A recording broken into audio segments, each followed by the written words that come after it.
De nouveaux tirs ont retenti aujourd'hui à Deraa, au sud de la Syrie, au lendemain d'une opération massive de l'armée qui aurait fait 25 morts. Des milliers de soldats sont venus mater la contestation contre le régime. Alors qu'un projet de condamnation de la répression circule à l'ONU, les États-Unis se disent prêts à prendre des sanctions ciblées contre les hauts responsables syriens.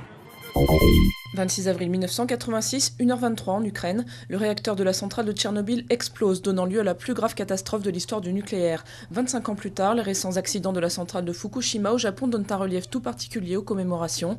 Le bilan des victimes de Tchernobyl est toujours imprécis, mais les radiations ont contaminé des dizaines de milliers de personnes. Une visite à Disneyland Paris qui tourne mal. 5 personnes ont été blessées, dont l'une grièvement hier après la chute d'un morceau de fibre de verre et de bois dans une attraction. L'homme touché à la tête a été hospitalisé. Ses jours ne sont pas en danger selon les responsables du parc.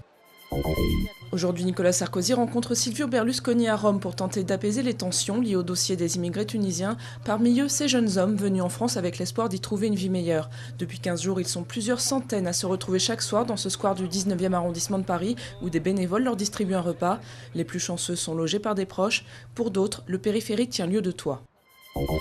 Avant de partir à la chasse aux voix pour la présidentielle de 2012, Barack Obama chasse les œufs de Pâques dans les jardins de la Maison-Blanche. Parents, enfants, ils étaient en tout 30 000 venus de 50 États. Un moment de détente pour le président américain à l'heure où en matière de politique budgétaire, son pays marche sur des œufs.